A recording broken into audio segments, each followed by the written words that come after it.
Hello, all my TW555 members here at Midway. Welcome back to the Quick Question Podcast. I'm your host, Eric Perez. I'm one of your alternate unit reps for the station, alongside your elected rep, Waldy Matties, and the return of Hugo Valles, the safety rep for the station. Hugo. Hello, boys. You like my new body? Jesus Christ, now you're ugly. You're supposed to get prettier. I told her to leave the mustache on. I'd buy that for $1. Well, Welcome back, Hugo. I'll take it. How you doing, man? It's good to be back. It's been a long haul, man. I'm still kind of iffy, but I'm doing good. It's a lot better than where I've been. But I do want to thank everybody for the support. Thank you. I had some days where I was like really bummed out.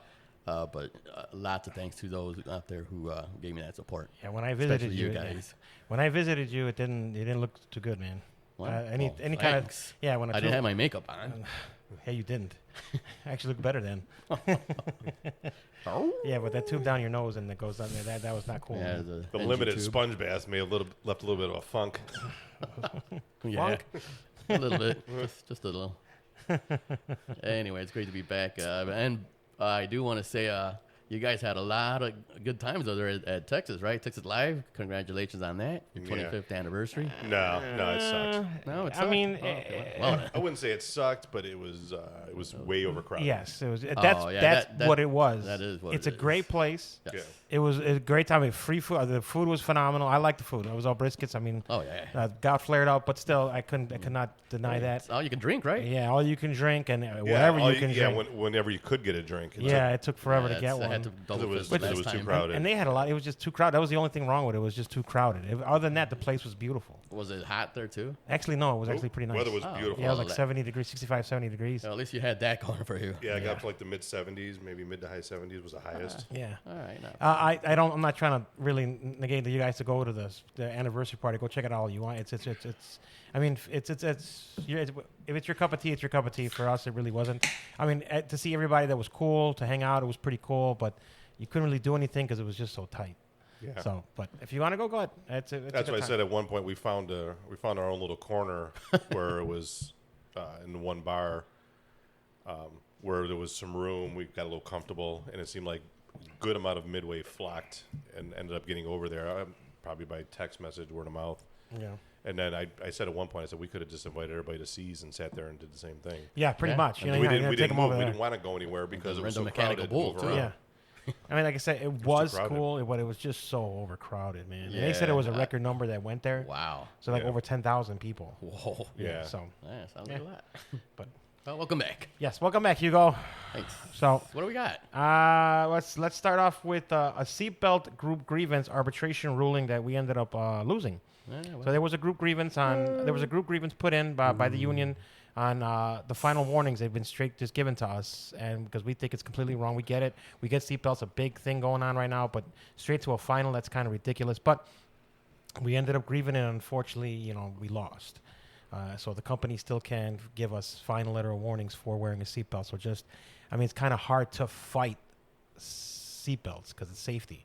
Anything could happen. And, like I said, there's only two things you're going to hit if you don't have a seatbelt on. You're going to hit either cast iron steel or you're going to hit concrete, and both don't give.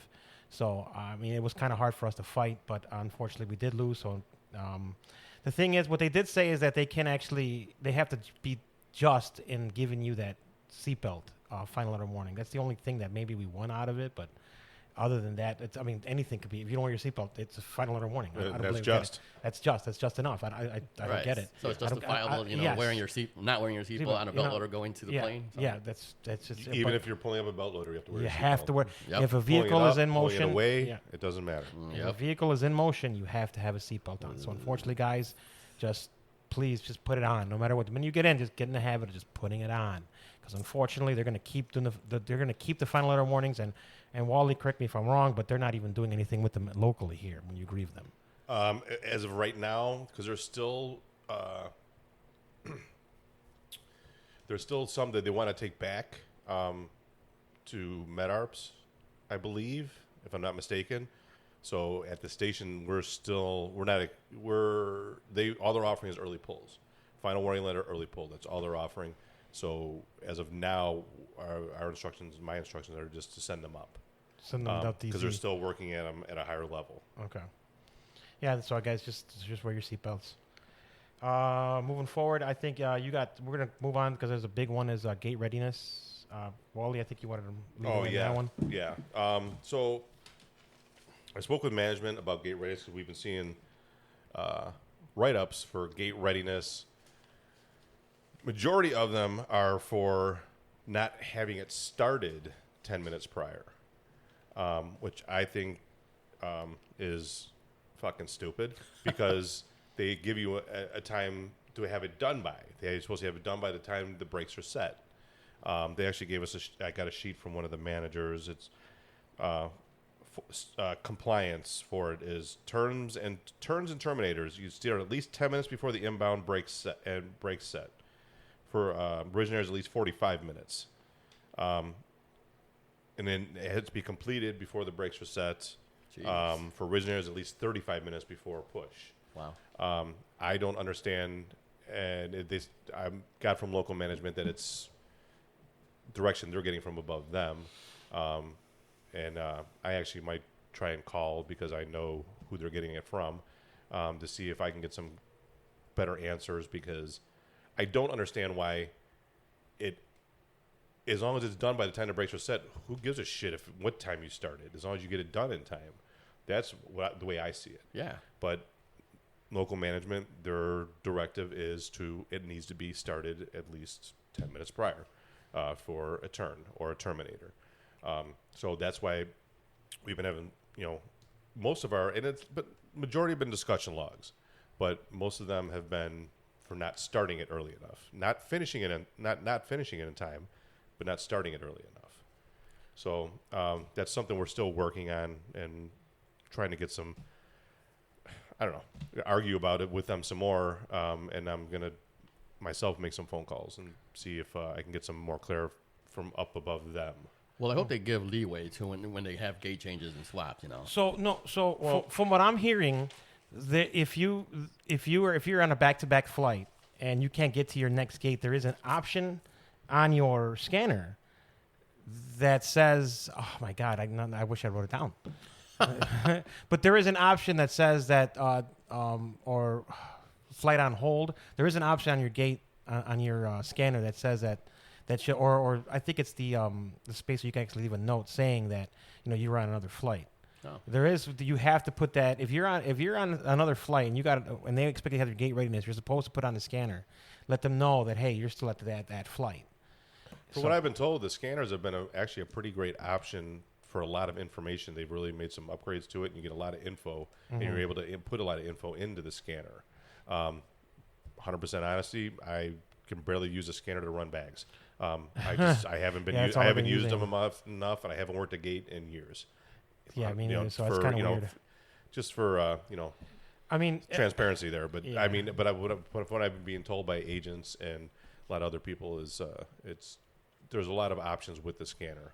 Yeah, and one of them again, if you are on another flight or we got gate change, there is an option on your scanner that you can let them know that this is what's going on, and that you can that way it excuses you, because if you don't put it on there, then they're going to take it as though that you're not even that you're just probably in the break room or not paying attention, and that's where the discussion logs come in. That's where the letter of instructions start coming in, because guys are not putting that on their scanner, and then they're taking it as though you're not paying attention to your flights. Well, can you use the SOAPy? I'm sorry. No. Can you use the SOAPy if you do have an incident like that to kind of help you out with that, to back you up?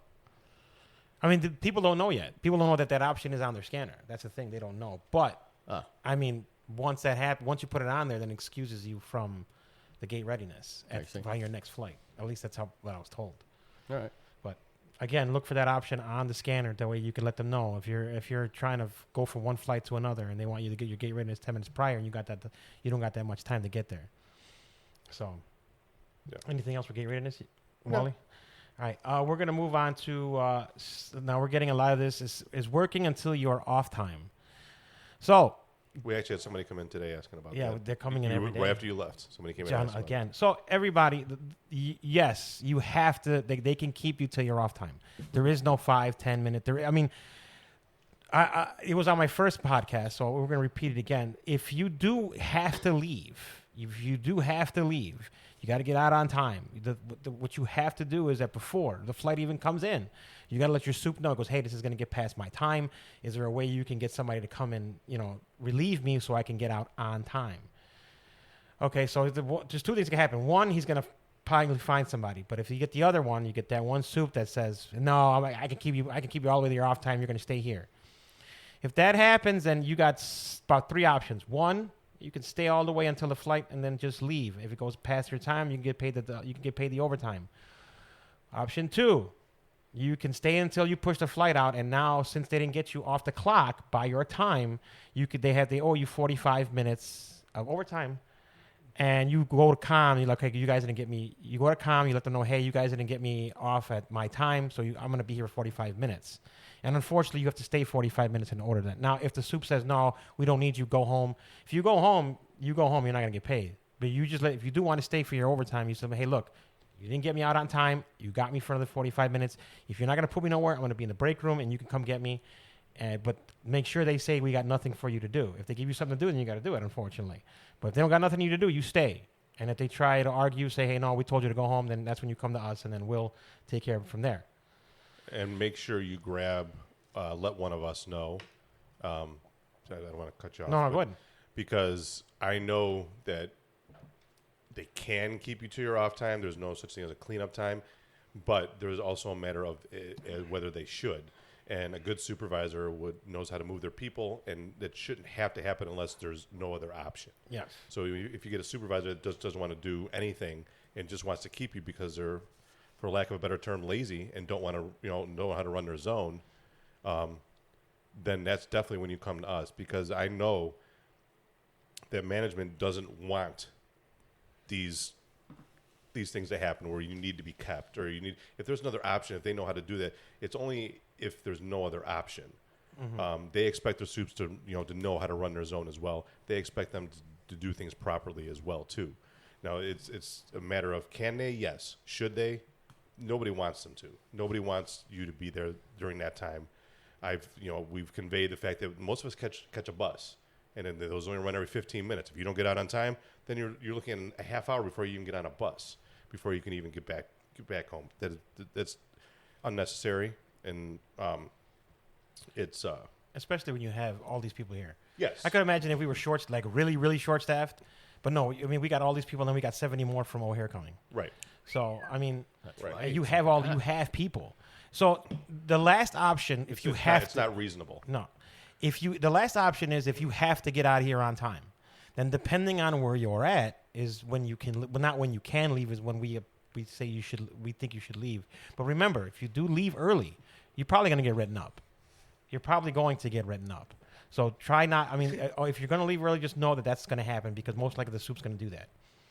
So depending on where you're at is depending on when you can leave. If you're at B14, if you're at, close to the clock, then 5 minutes is good. 10 minutes, 10, 15 minutes might not be your time at all. It's more likely than 5 minutes. But if you're on the A side, if you're on A11, you got to come back and go to the locker, and you got to put your stuff away, and you got to clock out. Then maybe 10 minutes.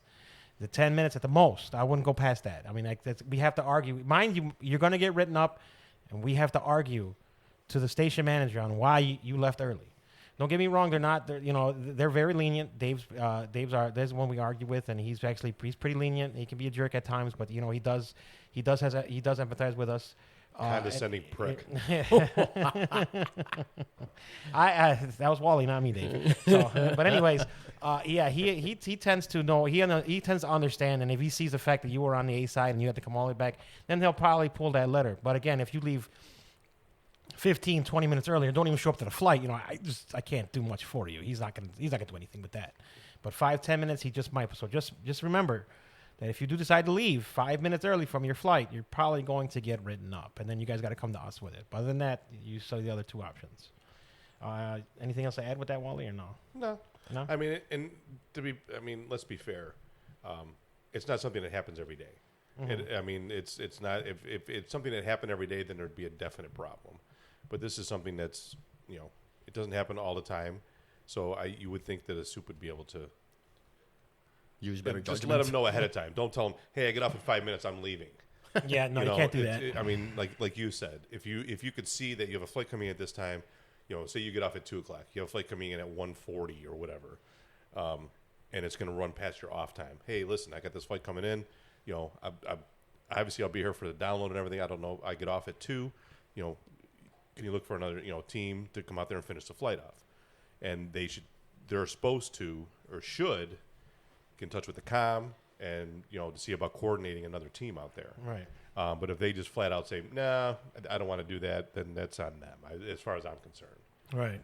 But as far as I'm concerned, if you went ahead of time, what the hell is he doing? We're out there ahead of time before the flight came in and conveyed to your supervisor that, hey, listen, this is what's going on. This is going to run past our off time, blah, blah, blah. A good supervisor would probably already know that. Right. But then you have some that just, there's good and there's bad. Just like there's good and bad agents, there's good and bad supervisors. So guys just want to get the job done. That's it. And right. They don't want to hear you. He's like, They don't want to have to do anything extra. It's just, no, you're already out here. I'm not gonna go out of my way to try and find somebody else. It sucks. When I already have you here. That's true. Yeah. Easy way out. Wally, I'll let you have this one. Is what to do when the buses are running late or get broke down. I mean, it definitely happens. Yeah. Basically, what that is, I mean, you can message one of us, let us know in real time that it's going on, in the morning or in the afternoon, whatever time of the day it is. But when you come in, you just let us know, and everybody let us know that's on that bus, because if it's just one person, they'd be skeptical and ask a lot of questions. But if you have multiple people on that bus, say, hey, the bus didn't show up, the bus was overcrowded, so we all couldn't get on the bus, we had to take another bus. We've run into that. Oh yeah. If that happens, definitely let us know. But when you come in, punch in regardless, because if you no punch, then they look at it. It just becomes more convoluted. Oh shit! Sorry. And they give you a no punch. Nice. Yeah. Sorry. And then you're ending up with a no punch, and then saying, well, this is when I got here. If you punch, then they know when you got here, and if that is the case, the bus was an issue with the bus, and you have multiple people doing it, they won't give you. They'll take if you get an unreported tardy out of it, they'll take that away and they'll adjust it. They just need it. It looks like you're dodging it if you just no punch in. Mm-hmm. And you want to get paid for the whole way. And you want to get paid. It could be for time theft too as well. Yeah. Because you're not officially at work, but they're paying you. Right. So and then plus, I mean, in order for us to prove that, in order for us to really prove that a bus did come, was late or did go down, like if you had 10 to 15, because you guys know those buses get packed. Yeah. So if you get 10, 15 people that come in late that were supposed to be on that, that were on that bus, it's a lot easier for us to prove that. And, a lot easier for them to just say, okay, we'll just take away because it was the bus problem. But if you got one person that clocked in while the others no punched, it's going to be kind of hard. Yeah, we had that happen last week where it was, I mean, like 3/4 of the people, maybe half to 3/4 of the people punched in, but then there was a handful that didn't punch in. Oh, so then it looks kind of stupid at that point. Yeah. It looks suspect. Yeah. We have to prove that but we can't just sit there and say, oh, the bus broke down. They're going, oh, okay, cool, we'll just take it away. They will call the bus company. Yeah, they will do that too. I seen they actually called the bus company on that last one. Yeah, they will. So just they're going to have to prove that there was. We have to give them some kind of evidence that there was some bus being late. Can you get the bus number? I don't know. I don't. They all have numbers. I've never driven the bus. I'm sorry. Yes, the buses have bus numbers. I have a garage outside of. That's one thing too. Yeah, actually, too. That is a good point, Hugo. All them buses are numbered. See, if you think of it at the time, check out the bus number because that'll help too. Yeah, they can ask what bus number was it because they've asked us that in the past. If anybody looked at the number, what number it was, but it'll just help expedite things. Yeah. Okay. Awesome. And then Hugo's super jealous of me right now because I'm Very. halfway through my second beer and he still can't Jesus drink. Christ! I'm halfway drinking through water. I'm halfway through my first one. Yeah. God, Jesus Christ! But Well, you might as well trade with my water because it's Tecate. What's wrong with the Tecate? Yeah. God. Caca. Tecate.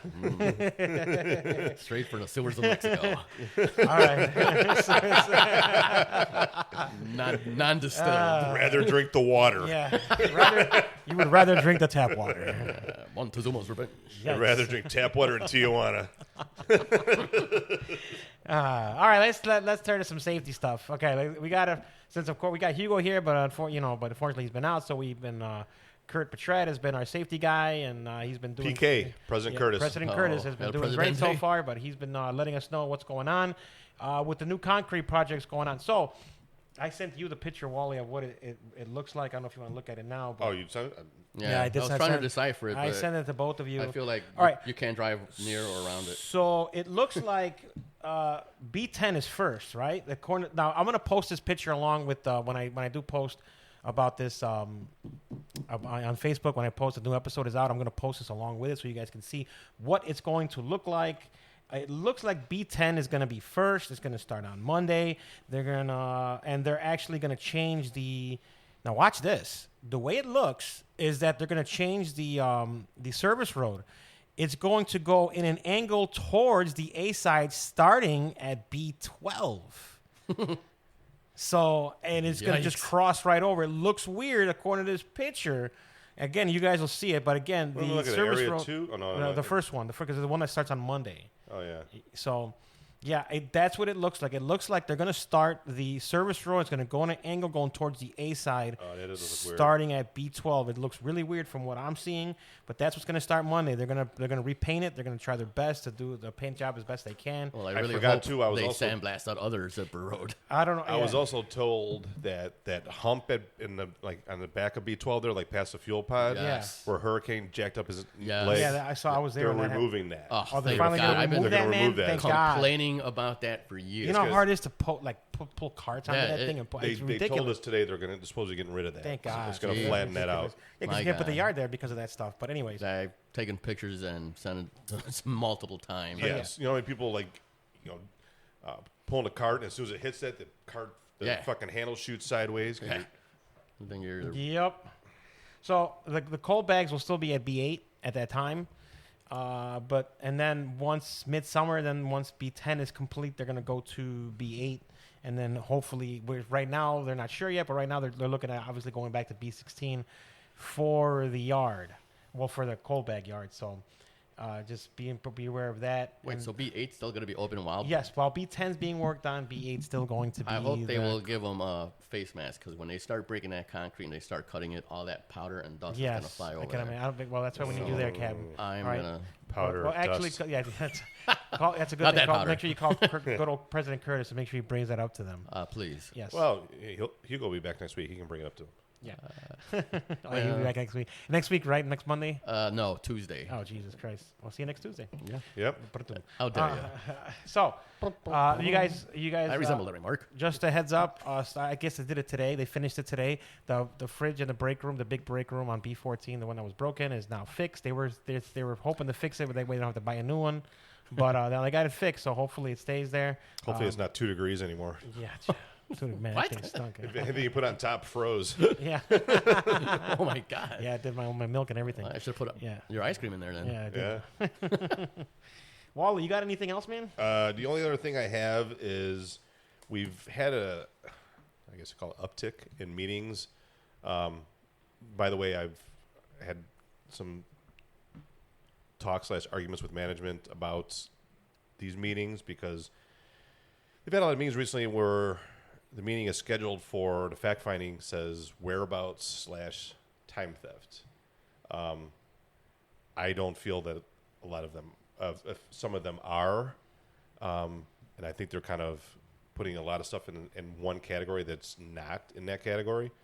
But I can't emphasize enough, when you come in, if you don't have a flight right away, if you're overlooked, whatever the fucking case may be, go to a supervisor. If you're running transfers, show your face in the fishbowl. Hey, what's going on? I'm here. If you're running locals, show your face in the yard. Soup, hey, I'm here. If you're on a gate and you have anything right away, or if you're a rover, an extra, whatever the hell it is, show your face in the comm. Show your face. Right. Don't just sit in the break room and wait to be called on. Yeah. Right. Because we had somebody, get fired a couple weeks ago, who came in. They were on transfers, forgot to turn their scanner on, so missed the first flight completely. Didn't do anything, and sat in the break room for like an hour and a half. Yikes. And then they fired him for basically time theft, not doing anything. Don't fully agree with that, but it's that's what they're doing. And there's only so much we can argue at the station, and they're going to do what they want to do anyway.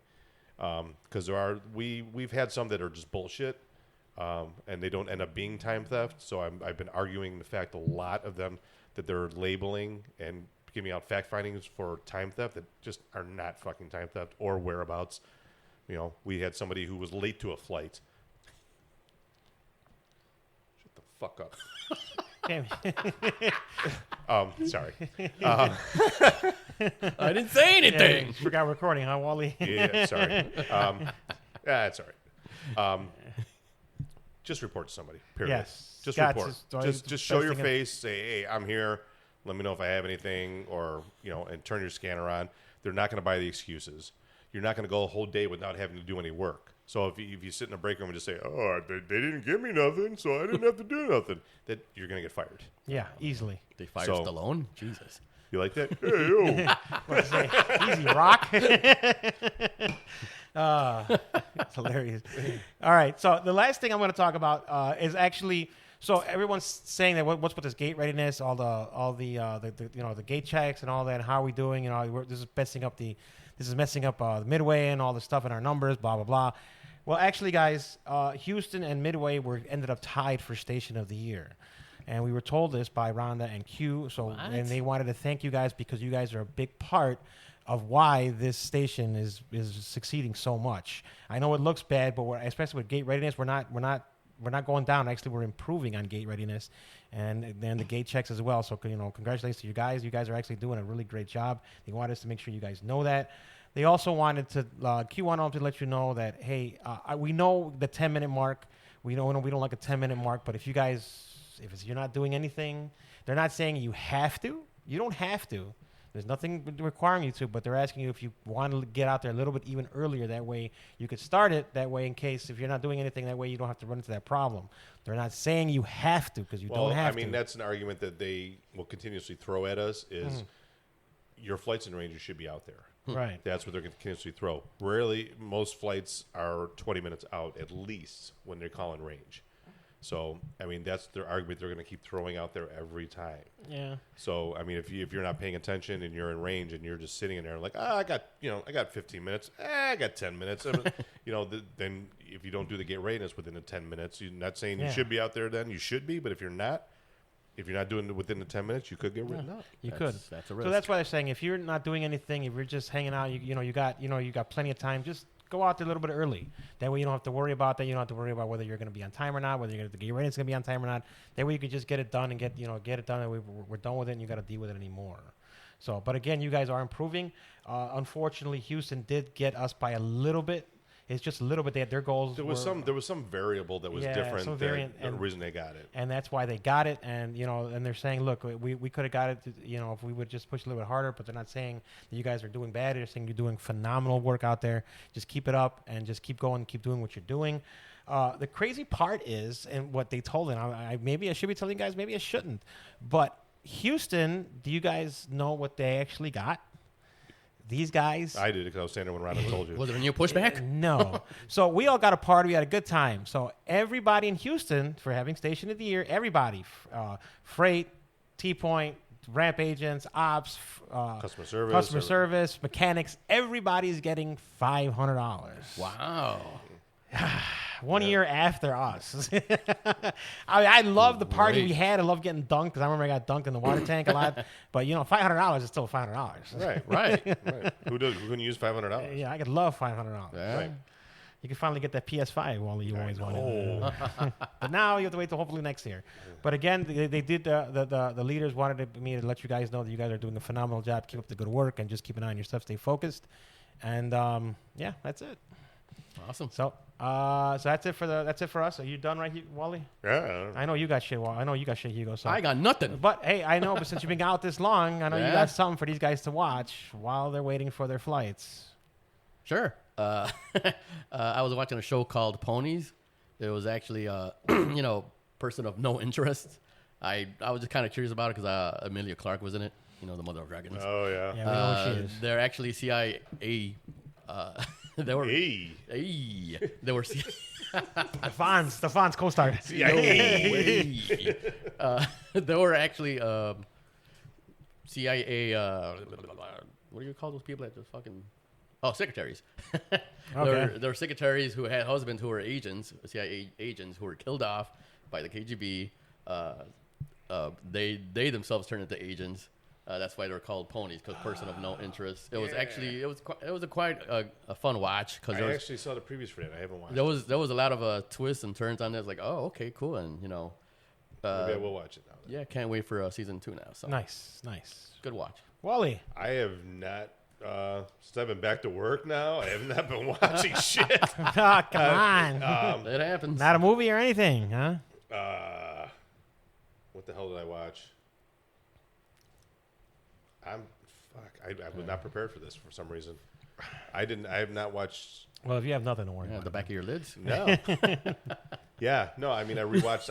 I just rewatched The Ranch. Oh, Nothing yeah. I don't know. I like that show, and I rewatched it. But I mean, Yeah, my sisters love that one too. yeah, nothing. And I finished watching, and I'm gonna probably get flack for this, except for Eric, the Masked Singer. I love the Masked Singer, I man. know, I said That was I awesome. said I'm gonna get flack Yeah. except from you. It was a good season. I loved that. It was I didn't guess the last one. I watched The Traitors. I don't know if you guys watched that. That's just heard it was good. That's just pretty good. The what? The Traitors. No. Oh man, it's a good game. That's a good game show. So for me, I've only got one show. I really watched Man. anything. Oh, so you know what? I'm sorry. Go ahead. You know what? I was watching, and I watched on the plane. I started watching on the plane back and forth to Dallas. Is Collectibles King? I think it's called, or something like that. No, I never heard of it. It's about a guy. He's like a it's a $1 billion industry with him.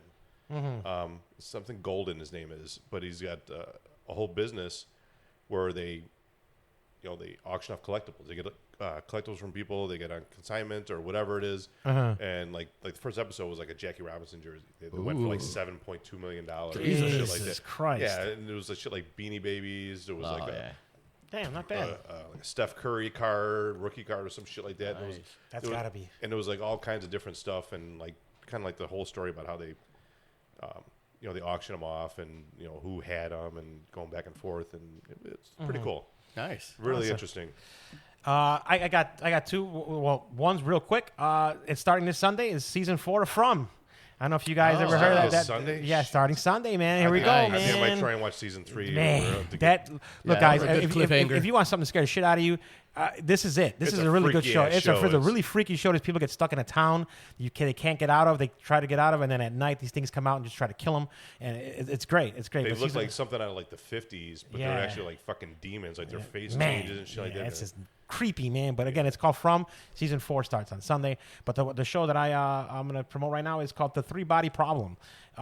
So the scientists back in the 1960s sent a message out to the aliens. The aliens answered, and they thought it was a threat. So guess what? They ended up threatening they threatened the world, and they're on their way. And so the Earth's got to try to figure out a way to stop them and hopefully defend against them. Very good show. So it's called 3-Body Problem. All right. That's it for the quick question. Again, guys, like us, subscribe to us. Again, I'm your host, Eric Perez, alongside your elected union rep, Wally Matties, and your safety rep, Hugo Valles. Hugo. All right, everybody. As always, stay safe out there, and we are signing off. Douche.